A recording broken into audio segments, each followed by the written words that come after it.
మనందరి పట్ల సమృద్ధిగా కుమ్మరించును గాక. దేవుడు గతించిన రోజులను భద్రపరిచి ఈ యొక్క ప్రశస్తమైన, అమూల్యమైన, పరిశుద్ధమైన, పవిత్రమైన, అతి శ్రేష్టమైన ఆయన సన్నిధానానికి మనందరినీ తోడుకుని వచ్చి ఆయన స్తుతించే భాగ్యం మనందరికి ఇచ్చిన యొక్క కృపను బట్టి ఒకసారి 2 చేతులు పైకెత్తి దేవాదేవునికి గట్టిగా 2 చేతులు పైకెత్తి దేవాదేవునికి గట్టిగా స్తోత్రం చేద్దాం. 70వ కీర్తనలో ఎన్ని వచనాలు ఉన్నాయి? 5 వచనాలు ఉన్నాయి అంతే. 40వ కీర్తన తీయండి, 13వ వచనం చూడండి. 2 సరిపోయింది సార్, టాలీ చేయండి. 40వ కీర్తన 13 నుంచి చివరి చూడండి ఒకసారి. 2 కరెక్ట్గా ఉన్నాయి ఆ వర్డ్స్. 13 నుంచి చదువు ఒకసారి, ఏమున్నాయి కరెక్ట్గా. దయచేసి నన్ను రక్షించు యెహోవా, నా సహాయమునకు త్వరగా రమ్ము, నా ప్రాణము తీయుటకు యత్నించేవారు సిగ్గుపడి బహుగా భ్రమసిల్లుదురుగాక. నాకు కీడు చేయగోరువారు వెనుకకు మళ్లింపబడి సిగ్గు నందుదురుగాక. నన్ను చూచి ఆహా ఆహా అని పలుకువారు తమకు కలిగిన అవమానము చూచి విస్మయమందుదురుగాక. నిన్ను వెదుకువారందరూ నిన్ను గూర్చి ఉత్సహించి సంతోషించుదురుగాక. నీ రక్షణ ప్రేమించు వారందరూ అని నిత్యము చెప్పుకుందురుగాక. నేను శ్రమల పాలై ధీరుడనైతిని, ప్రభువు నన్ను తలంచుకొనుచున్నాడు. నాకు సహాయము నీవే, నా రక్షణకర్తవు నీవే. దేవా ఆలస్యము చేయకము. గట్టిగా దీని స్తోత్రం చేద్దామండి, చేద్దాం. హల్లెలూయా. ఈ మాటలో చూడండి, దేవా నన్ను విడిపించడానికి ఎలా రావాలంట? అందరు చెప్పాలి. ఎలా రావాలి? త్వరగా వచ్చేయాలి దేవుడు. అమ్మా, నీకు సహాయం చేసేయడానికి దేవాతి దేవుడు ఎలా రావాలని దావీదు గారు చేస్తున్న ప్రార్థన ఇది. ఆ పైన కూడా పైన చూడండి ఒకసారి. ప్రధాన గాయకునికి దావీదు రచించినది జ్ఞాపకార్థమైన కీర్తన. ఇది జ్ఞాపకం చేసినటువంటి మంచి కీర్తన. ఏంటంటే ఈ కీర్తన, ప్రభువా నన్ను విడిపించడానికి ఎలా రావాలి? 2వ లైన్లో యెహోవా నా సహాయమునకు త్వరగా రా. లాస్ట్ లైన్ చదవండి కింద, యెహోవా ఆలస్యం చేయకము. మళ్ళీ 5వ వచనంలో 2వ లైన్, దేవా నన్ను రక్షించుటకు త్వరపడి రండి. దేవునికి స్తోత్రం కలుగును గాక. మన ప్రార్థనలు ఒకసారి ఇలాగే ఉంటాయి.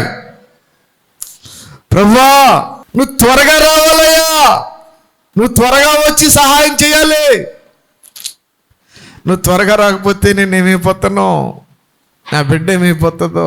ఒకసారి మన ప్రార్థనలు ఎలాగ ఉంటాయి, అది కరెక్టే కాదు. ఒకసారి నేను మిమ్మల్ని అడుగుతున్నాను, చెప్పండి ఒకసారి. ఏమండి, దేవుణ్ణి ఇలాగ ప్రార్థన చేయొచ్చా? దావీదు చేశాడు. దావీదు భయంకరమైనటువంటి ఆపత్కాల్లో ఉన్నాడు. ఆయన శత్రులతో తరంబడుతూ ఉన్నాడు. శత్రువుల చేత లేకపోతే రాజుగారి చేత తరంబడుతూ ఉన్నాడు. ఎప్పుడు చేస్తామండి ప్రార్థన మనం? త్వరగా చేయమంటే త్వరగా, నాయనా ఈ పని నాకు త్వరగా త్వరగా అని ఎప్పుడు మనం చేస్తామంటే, ఇంకా దాని టైం తీసుకుంటే, ఆ టైం కనుక టేకింగ్ తీసుకుంటే కనుక ఆ పని కొలాప్స్ అయిపోతుంది, ఇంకా జరగదు అన్నమాట. ఆ టైం ఇన్ టైంలో చేయకపోతే అది జరగదు. అప్పుడు మనం చేస్తాం, ప్రభువా నువ్వు ఈ పని త్వరగా చేయకపోతే, ఈ టైంలో కనుక చేయకపోతే ఇంక దానివల్ల ఉపయోగం ఉండదు. ఇప్పుడు సీరియల్ కానీ చూస్తూ ఉంటాం, కథ మనం టీవీలో చూస్తూ ఉంటాం. ఇది చూసినప్పుడు అలాగ జరుగుతుంటేని ఆ టీవీలో కానీ ఆ కథను చూసి ఒకసారి కంగారు పడిపోతారు కింద చూసేవాళ్ళు. ఆ పిక్చర్ ఎలా చూపెడతాడంటే, మనకి కంగారు వచ్చేస్తుంది అనమాట. అవి తర్వాత ఏమైపోతుంది, ఎలాగిది ఇప్పుడు కనుక ఇది చెయ్యకపోతే, ఈ పని చేయకపోతే అది ప్రమాదం. ఈ టైంలో అది చేయకపోతే వాడికి ప్రమాదం అని చూసేవాళ్ళు కంగారు పడుతుంటారు. ఒక మాట, దాన్ని తీసినోడు ఎలాగుంటుంది, ఆ తీసినోడికి ఎలాగుంటుంది, ఆ తీసినోడికి ఎలాగుంటుంది ఆడికి తెలిసండి అన్నీ అంటే వాడు కంగారు పడతాడా? తీసినోడు ఆ సీరియల్ కానీ సినిమాకి కానీ ఆ తీసినోడు తెలిసాడికి తర్వాత ఏం జరుగుతుందో. దేవునికి స్తోత్రం కలుగును గాక. ఇప్పుడు అదే క్వశ్చన్, ఇప్పుడు అదే జరుగుతుంది. నువ్వు దేవాతి దేవుణ్ణి, పరిశుద్ధ దేవుడికి అన్నీ తెలుసు ఆయనకి. గట్టిగా దేవుని స్తోత్రం చేద్దాం. ఇప్పుడు నువ్వు నేను ఏం చేస్తున్నావంటే, ప్రభువా నువ్వు త్వరగా వచ్చే, ఆలస్యం చేయకు. మార్కు సువార్తలోని మార్కు సువార్త తీయండి ఒకసారి తీయండి. మార్కు సువార్త 5వ అధ్యాయంలో అక్కడ ఏం జరిగింది ఇలాగే చూడండి ఒకసారి. మార్కు సువార్త 5వ అధ్యాయంలో ఒక ఆయన వచ్చి యేసు ప్రభు గారిని 21వ వచనం 5:21 యేసు మరలా దోణికి అద్దరికి వెళ్ళినప్పుడు బహుజన సమూహం ఆయన దగ్గరకు వచ్చెను. ఆయన సముద్ర తీరం నుండగా సమాజ మందిరపు అధికారులు యాయీరునొకడు వచ్చి ఆయన చూచి ఆయన పాదముల మీద పడి, నా చిన్న కుమార్తె చావనై ఉన్నది, అది బాగుపడి బ్రతుకున్నట్లు నీవు వచ్చి దాని మీద నీ చేతులు ఉంచవలనని ఆయనను మిగుల బతుమాలు కొనగా ఆయన అతనితో కూడా వెళ్ళాను. బహుజన సమూహమును ఆయన వెంబడించి ఆయన మీద పడుచుండి. చూడండి ఇక్కడ ఒకసారి అందరూ ఆయన చూద్దామండి. ఒకసారి దేవుని స్తోత్రం చెప్పండి. ఇప్పుడు సమాజ మందిరపు అధికారి ఒక ఆయన ఉన్నాడు. సమాజ మందిరపు అధికారి ఉన్నాడు. ఆయన ఎక్కడికి వచ్చాడంటే సముద్ర తీరానికి వచ్చాడు. ఎందుకు వచ్చాడంటే యేసు ప్రభు గారు అక్కడ ఉన్నారు. యేసు ప్రభు గారు అక్కడ ఉన్నారని తెలుసుకుని అంటున్నాడు, అయ్యా యేసయ్యా, నా చిన్న కుమార్తె చనిపోతుందయ్యా, నా చిన్న కుమార్తె రోగంతో ఉంది, ఆమె ఇంకా చనిపోతుంది, ఆమె నా ముద్దుల కుమార్తె, నేను గారాబంగా పెంచుకున్నాను, నా అరచేతులు తన్ని ఎంతో ప్రేమించి నేను పెంచాను. అయితే యేసయ్యా చనిపోతుంది, ఇప్పుడు నువ్వు నా ఇంటికి వచ్చి స్వస్థపరచాలి. చాలా బతిమాలుకుంటున్నాడు. ఓ అధికారి యేసయ్య దగ్గరికి వచ్చి బతిమాలుతున్నాడు. సముద్ర తీరాన్ని యేసయ్య ఉన్నాడు. ఇప్పుడు అధికారి వచ్చి, యాయీర్ అనే అధికారి వచ్చి బతిమాలుతున్నాడు. సరే యేసు ప్రభు అన్నారు, సరే నడు వెళ్దాం. అందరూ కలిసి వెళ్తున్నారు, పట్నం వెళ్తున్నారు. ఇప్పుడు దాకా సముద్ర తీరం ఉన్నటువంటి ఆయన పట్నం వెళ్తుంటే, ఆయన వెళ్తున్నప్పుడు చాలా జనసమూహం. ఇప్పుడు చాలా స్పీడ్గా వెళ్ళాలి. ఎందుకంటే యేసు ప్రభు గారు ఏమాత్రం లేట్ చేసినా ఏమైపోతారండి, అక్కడ ఇంకా చావడానికి సిద్ధంగా ఉంది, ఇంకా ఐసీలో ఉన్నారు, తీసేస్తే ఏమైపోతుంది అంటాం కదండి మనం. ఆక్సిజన్ పెట్టారు, తీసేస్తే ఏమైపోతుంది చెప్పరేంటమ్మా, తీసేస్తే చనిపోతాడు అంతే. రైట్, యేసుప్రభు గారు వస్తున్నారు. ఇప్పుడు చూడండి ఏం జరిగిందో. యేసుప్రభు గారు వస్తూ ఉండగా అక్కడ మరణం కూడా జరిగింది. ఏం జరిగింది? 12 సంవత్సరాల రక్తస్రావం గల స్త్రీ ఏం చేస్తుంది యేసుప్రభు గారిని? 12 సంవత్సరాల రక్తస్రావం గల స్త్రీ ఏం చేస్తుంది యేసుప్రభు గారిని? ముట్టింది. యేసుప్రభు గారు అసలే అక్కడ చూడండి ఒకసారి, ఇతను చాలా కంగారు పడిపోతున్నాడు. ఎవరు కంగారు పడుతున్నారు? యాయీర్ అనే సమాజపు అధికారి యేసు ప్రభు గారి దగ్గరికి వచ్చిన తర్వాత ఆయన కంగారు పడుతున్నాడు. నా కుమార్తె చనిపోతుంది, నువ్వు త్వరగా రావాలి నా ఇంటికి. అది ఆయన కంగారు. ఆయన త్వరపడి నాకు సహాయం కావాలి. అప్పుడు మధ్యలో ఏం జరుగుతుంది? ఇక్కడ చూడండి, ఇక్కడ ఆయన ముట్టుకున్నాడు. ఒక రక్తస్రావం గల స్త్రీ ఆయన ముట్టుకుంది. యేసు ప్రభు గారు ఆగిపోయారు. వీడికి ఎంత కంగారు వచ్చేద్దండి, ఎంత కంగారు వచ్చేద్దండి. అక్కడేమో ఇప్పుడు కదండి, డాక్టర్ గారిని కేకేసావు, డాక్టర్ గారిని ఐసీలో ఉన్నాడు, డాక్టర్ గారిని కేకేస్తున్నావు. నువ్వు రాకుండా మా నిసుకో పేషెంట్ చూస్తే నీకు ఎలా ఉంటుంది? మండిపోద్దు నీకు. ఐసీలో పెట్టేశారు, డాక్టర్ గారు వచ్చి చూడాలి, తగిన వైద్యం చేయాలి, సమయం దగ్గరకు వచ్చేస్తుంది. మధ్యలో ఇంకో పేషెంట్ దగ్గరికి వెళ్తే వీడేమైపోతాడు? మధ్యలో వచ్చిన పేషెంట్కి చూసేస్తారంటని, అప్పటికప్పుడు వచ్చిన పేషెంట్ చూసేస్తానంటే ఎలా కుదురుతుంది? నేను ముందు వచ్చాను కదా, అపాయింట్మెంట్ తీసుకున్నాను కదా, డబ్బులు చెల్లించాను కదా నీకు. మధ్యలో ఇప్పుడు వచ్చిన పేషెంట్ చూస్తే ఇక్కడ జరిగేది అదే. మధ్యలో ఈ 12 సంవత్సరాల రక్తస్రావం గల స్త్రీ వచ్చిన తర్వాత ఆయన ప్రభావం ఎలాగ వెళ్ళింది. ఆగాడైనా ఆగిపోయి ఒకసారి అలాగంతా చూసిన తర్వాత నా ప్రభావం బయటకు వెళ్ళిపోయింది. ఎవరు నన్ను ముట్టుకున్నారు? అందరూ అంటున్నారు, యేసయ్య నీ మీద అనేక మంది పడుతున్నారు, నిన్ను అనేక మంది ముట్టుకుంటున్నారు, అది ఎలా సాధ్యం? కాదు నా ప్రభావం వెళ్ళింది. ఈ లోపల ఇంకా చాలా సమయం అయిందండి, ముట్టుకున్న అయిపోలేదండి. ఆవిడ ఏం చేస్తుందంటే ముట్టుకున్న 12 సంవత్సరాల రక్తస్రావం గల స్త్రీ చెక్ చేసుకుంటుంది. ఆవిడ ఏంటి, నా అనారోగ్యం కట్టడిపోయిందా లేదా? యేసుప్రభు గారు అక్కడి నుంచి అడుగుతున్నారు. ఒకసారి మళ్ళీ కొంత సమయం తీసుకుని ఆ పక్కకి వెళ్ళి చెక్ చేసుకుంటుంది. ఏంటి ఇంత స్వస్థత వచ్చింది? అప్పుడు భయపడి అప్పుడు యేసుప్రభు గారి దగ్గరికి వచ్చింది. చాలా టైం తీసుకుంటుంది. సరే యేసే అన్నాడు, నీ విశ్వాసం నిన్ను స్వస్థపరిచింది, నీ విశ్వాసం నిన్ను స్వస్థపరిచింది. అయిపోయింది. ఈయన కంగారు పడిపోతున్నాడు, యాయీరు కంగారు పడుతున్నాడు, సమాజాధికారి కంగారు పడుతున్నాడు. నిజంగా వెళ్ళారండి. ఏమైందండి? అమ్మా ఇంటికి వెళ్ళకుండానే కవర్ వచ్చేసింది.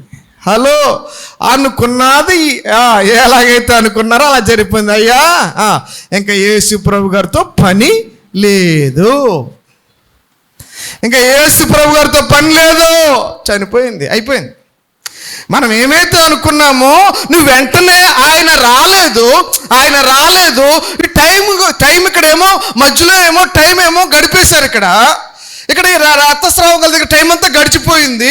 ఇన్ టైంలో యేసుప్రభు గారు వెళ్ళలేకపోతే అప్పుడు వచ్చేసి ఇంటి దగ్గర నుంచి, అయ్యా యేసుప్రభు గారితో పని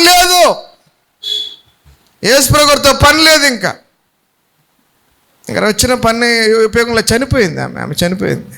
ఆయన కోసం పని కొట్టుకుని వెళ్ళావు, చర్చికి వెళ్ళి ప్రార్థన చేస్తావు, ఉపవాసం ఉన్నావు, అది చేసావు, ఇది చేసావు, ఏం ప్రయోజనం లేదు. అందరూ అపహాసిస్తున్నారు యాయీరుని.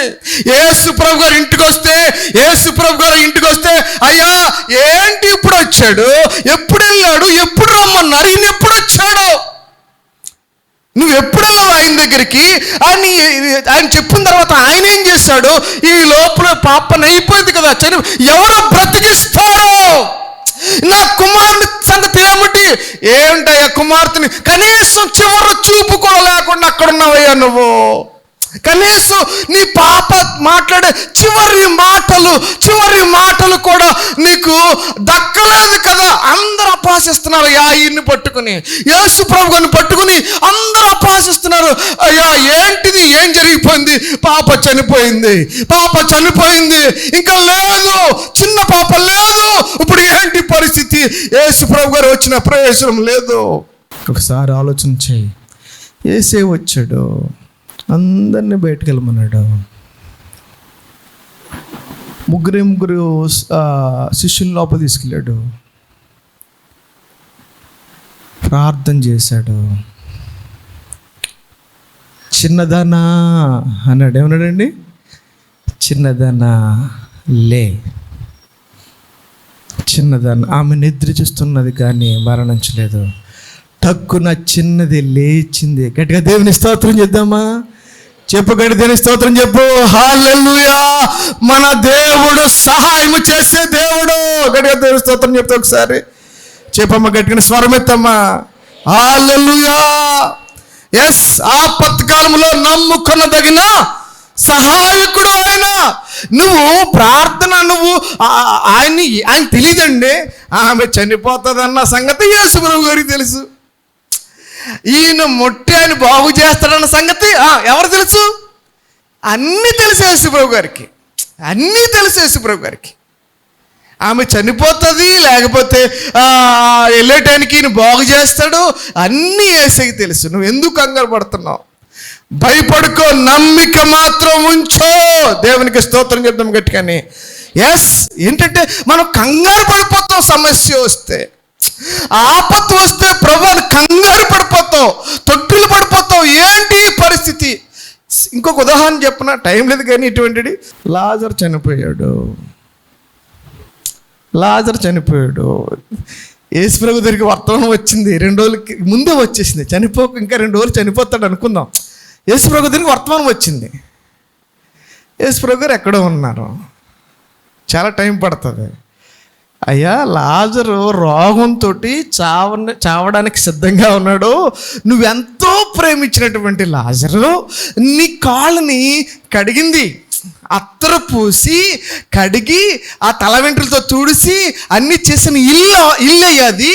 నువ్వు ప్రేమించినటువంటి కుటుంబం, నువ్వు ప్రేమించినటువంటి ఈ హౌస్ అది, నువ్వు ప్రేమించినటువంటి మార్తా మరియా లాజరు ఇంక చనిపోతాడు. వార్త వచ్చింది. ఇప్పుడు ఏం చేయలేనా చెప్పరా? ఇప్పుడు ఏం చేయలేనా? గబగబగా అంటే ప్రార్థన వెళ్ళిందండి. ఎస్, కరెక్టే. ప్రార్థన యేసుప్రభు గారి దగ్గరికి వెళ్ళింది. కానీ టైం తీసుకుంటారు దేవుడు. మన కంగారు పడిపోతే ఎలాగా? నువ్వు ప్రార్థనలోని అయ్యో నాకు ఇంకా జరగట్లేదు ఈ కార్యం, ఇంతకాలమైంది, దేవుడు నా జీవితంలో ఎందుకు లేట్ చేస్తున్నాడు అనుకునే వాళ్ళందరికీ వర్తమానం, నా జీవితంలో ఈ కార్యం ఇంకా ఎందుకు జరగట్లేదు, నేను ప్రార్థన చేస్తున్నాను, నేను దేవుని దగ్గర మొర పెడుతున్నాను, నేను దేవుని దగ్గర కన్నీళ్ళు కారుస్తున్నాను, నేను దేవుడి దగ్గర ఉపవాసం ఉంటున్నాను, ఎందుకు జరగట్లేదు అనుకున్న ప్రియమైన సహోదరుడా, ఇది దేవుని మహిమార్థమే. దేవునికి స్తోత్రం. ఆలస్యానికి విషయము కాదు, అమృతమే. దేవుని స్తోత్రం చెప్పు. ఆయన కార్యాలని చక్కగా చేసి మహిమపరచబడ్డానికి 2 రోజులు అయిన తర్వాతనప్పటికీ అప్పుడు లాజరు గారు చనిపోయారు. అప్పుడు వచ్చారండి యేసుప్రభు గారు ఆ గ్రామానికి. 4 రోజులు అయింది. యేసుప్రభు గారికి బ్రతికుండగానే వర్తమానం వెళ్ళింది. లాజరు బ్రతికుండగానే యేసుప్రభు గారి దగ్గరికి వర్తమానం వెళ్ళింది. రాలేదు యేసయ్య. కప్పెట్టేస్తారు, అన్నీ అయిపోయినాయి, కార్యక్రమాలు అయిపోయినాయి. భయంకరమైన వాసన వస్తుంది, మురికం పోస్తుంది, ఇల్లంతానేమో భయంకరమైనటువంటి రోదన ధ్వని, ఏడుపులు. ఇప్పుడు వస్తే లాభం ఏంటి, ఇప్పుడు ప్రార్థన చేస్తే ఏంటి? అందరు ఇలాగ అనుకుంటారు కదండి. వీళ్ళ ఫ్యామిలీ దేవుడిని నమ్ముకున్నారు. దేవుడు ఏం చేశాడు వీళ్ళకి? ఇతను ఇంత ప్రార్థనాపరుడుగా ఉంటాడు, దేవుడు ఏం చేస్తాడు వీళ్ళకి? ఇతడు ఇంత భక్తిగా ఉంటాడు, ఈ దేవుడు ఏం చేస్తాడని చెప్పుకునే వాళ్ళకి సమాధానం గడిగ దేవుని స్తోత్రం చెప్పు. కానీ మర్ర పెట్టడం ఆగొద్దు. ఎస్, నువ్వు ప్రార్థన చేయడం ఆపొద్దు. కార్యక్రమం ఆలస్యమైన, అయ్యో జరగవలసినటువంటి ఆ విధి ఆలస్యమైన మర్ర పెట్టడం ఆగొద్దు. వెళ్ళలేదు యాయీరు, వచ్చేసింది కబురు. అయినా కానీ యేసు ప్రభుని విడిచిపెట్టకుండా, యేసయ్యా నువ్వు రా, నా ఇంటికి రా, నువ్వు నాతో కూడా రా బతిమలాడాడు. యాయీరు చనిపోయిందని తెలుసు, అందరూ వద్దని చెప్తున్నారని తెలుసు, ఇంకా పని జరగదని తెలుసు. ఒకసారి మన కుటుంబంలో ఇటువంటి సందర్భాలు ఎదురవుతుంటే, అయ్యా నీ వల్ల కాదు, అయిపోయింది, టైం పీరియడ్ దాటేసింది, ఇంకా దాన్ని నువ్వు చేరుకోలేవు అన్నాడు. మాస్టర్ అన్నాడు, ఏంటంటే మా అబ్బాయిలండి ట్రైన్ దాటిన తర్వాత రైల్వే ప్లాట్ఫామ్ ఎక్కారండి. ట్రైన్ దాటిన తర్వాత రైల్వే ప్లాట్ఫామ్ ట్రైన్ వెళ్ళిపోయింది. నువ్వు దేవుని బిడ్డవైతే కంగారు పడద్దు, త్వరపడకు, ఓపిక పడ్డు, ప్రార్థన చేయడం విడిచిపెట్టుకో. ఆ దేవుడే నీకు నాకు సహాయము చేయునుగాక. 2 చేతులెత్తి పైకి స్తోత్రం చెప్తామండి. హల్లెలూయా. గట్టిగా దేవుని స్తోత్రం చెప్పు ఒకసారి. హల్లెలూయా. లాజరు దగ్గరికి వచ్చాడు. అది 4 రోజులైనా సరే, ఎన్ని రోజులైనా సరే, ఓ లాజరు బయటికి రా అన్నాడు. చచ్చిపోయిన శవం బయటకు వచ్చింది. ఇది నా యేసయ్య చేసినటువంటి మహా అద్భుతమైనటువంటి ఆశ్చర్య కార్యము కాదు. గట్టిగా నమ్మితే దేవుని స్తోత్రం చెప్పు. దేవుడు నీ పట్ల నా పట్ల కూడా చేసే దేవుడు. అందరూ అనుకుంటారు అయిపోయింది, టైం దాటేసి ఇంకేం చేస్తాడు, ఇంకేం చదువుతుంది, ఇంకేం అందుకుంటాడు, ఇంకేం జరుగుతుంది, ఇంకేం ఉన్నది వాళ్ళ దగ్గర, అంతా అయిపోయింది.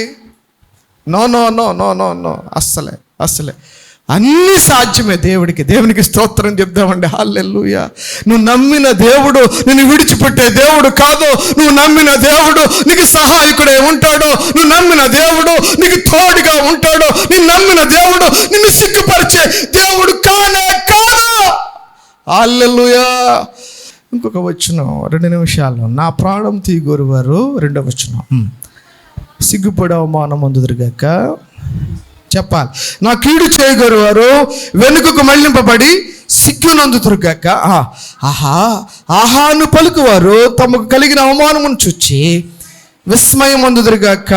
ఈ 2 వచనాలు ఒకటండి. అయ్యో, నీ ప్రాణాన్ని అది నీకు హాని కలిగించాలని, నీకు దెబ్బ కొట్టాలని, నీ లైఫ్ మీద దెబ్బ కొట్టాలని, నిన్ను అణిచేయాలని, నువ్వు పైకి రాకుండా నిన్ను ఏదో విధంగా దెబ్బ కొట్టాలని, నీ మీద చెడు ఆ మాటలన్నీ చెప్పేవాడికి దేవుడు పలుకుతున్న మాట, నీ మీద నిందలేస్తున్నారు, నీ క్యారెక్టర్ మీద నిందలేస్తున్నారు, నీ జీవితం మీద నిందలేస్తున్నారు, నీ బిడ్డల మీద నిందలేస్తున్నారు, నీ భార్య మీద నిందలేస్తున్నారు, నువ్వు చేసే పని మీద నిందలేస్తున్నారు. దేవుడు అంటున్నాడు, అందరూ సిగ్గుపడి, దేవునికి స్తోత్రం కలుగును గాక, సిగ్గుపడి అవమానమందుదురు గాక, వెనుకకు మళ్లింపబడి సిగ్గునందుదురు గాక. స్తోత్రం. వాళ్ళంతా కూడా సిగ్గుపడ్డారండి. యేసయ్య ఎప్పుడైతే యాయీరు కుమార్తెను లేపాడో, స్తోత్రం చెప్పు, స్తోత్రం, వీళ్ళందరూ సిగ్గుపడిపోయారు. ఎప్పుడైతే లాజరును దేవుడు లేపాడో వాళ్ళందరూ కూడా విస్మయం అందారు. అబ్బా, ఇంత గొప్ప దేవుడు. నువ్వు ఓపిక పడ్డా అంతే. ఇజ్రాయేలీలు వచ్చేసారండి బయటికి ఐగుప్తు నుంచి. ఎర్ర సముద్రం అడ్డొచ్చింది. ఎర్ర సముద్రం వచ్చింది. ముందు ఎర్ర సముద్రం, వెనకాలేమో ఐగుప్తు రథాలు వచ్చేస్తున్నాయి. ఏం చేయాలి ఇప్పుడు? దేవుడు ఏం చేశాడంటే, రైట్, మోషేని కర్రెత్తమన్నాడు, చేయి చేపమన్నాడు. ఎర్ర సముద్రం పాయలుగా విడగొట్టబడింది. అయినప్పటికీ ఫరో రథాలు 600 రథాలు, శ్రేష్టమైనటువంటి రథాలు తీసుకుని ఫరో అతని సైనికులు వీళ్ళందరినీ ముంచేయండి వచ్చేస్తంటే, స్తోత్రం కలుగును గాక, మన దేవాతి దేవుడు, మనకు తోడై ఉన్న దేవుడు, మనం విడిచిపెట్టే దేవుడు కాదు. నమ్మిక ఉంచండి, విశ్వాసం ఉంచండి, ప్రార్థన చేయట్లో పట్టుదల విడవకండి. వచ్చారండి, ఏమైపోయారండి? సిగ్గుపడి, దేవునికి స్తోత్రం కలుగును గాక, సిగ్గుపడిపోయి ఆ సముద్రంలో వాళ్ళు మరణించారు. మన దేవుడు గొప్ప దేవుడు. స్తోత్రం చెప్పొకసారి, మన దేవుడు గొప్ప దేవుడు. మన దేవుడు విడిచిపెట్టే దేవుడు కాదు. మన దేవుడు ఆశ్చర్యకార్యములు చేసే దేవుడు. కాబట్టి 4వ వచనం అందరూ చెప్తాం ఒకసారి, అందరూ 4వ వచనం చెప్తాండి. నిన్ను వెదుకు వారందరూ నిన్ను గూర్చి ఉత్సహించి సంతోషించుదురుగాక, నీ రక్షణను ప్రేమించు వారందరూ దేవుడు మహిమ పరచబడుగాకని నిత్యము చెప్పుకుందురుగాక. ఆ దేవుడు నిత్యము మహిమ, ఆ ఘనత ప్రభావం అర్హుడే ఆరోపింపబడుగాక. దేవుడు కొద్ది కీర్తన దీవించును గాక.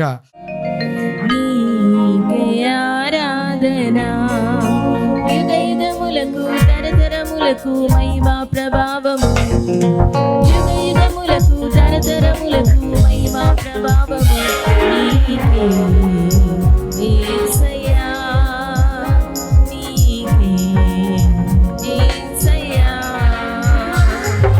నీకే ఆరాధన, నీకే ఆరాధన, నీకే ఆరాధన, నీకే ఆరాధన.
ఏకరీతిగా ఉండువాడవు ఎప్పటికీ ఏకరీతిగా ఉండువాడవు నీకే ఆరాధన నీకే ఆరాధన నీకే ఆరాధన నీకే ఆరాధన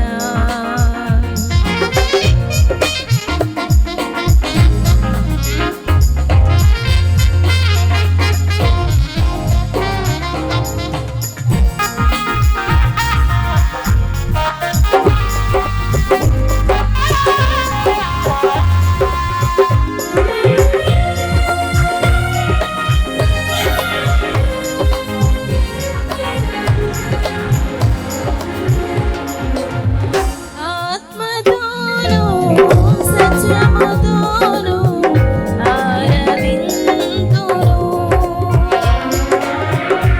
ఆత్మతోను సత్యముతోను ఆరాధింతును ఎప్పటికీ నిన్ను మాత్రమే నీ సేవింతును ఎప్పటికీ నిన్ను మాత్రమే నీ సేవింతును నీకే ఆరాధన నీకే ఆరాధన నీకే ఆరాధన నీకే ఆరాధన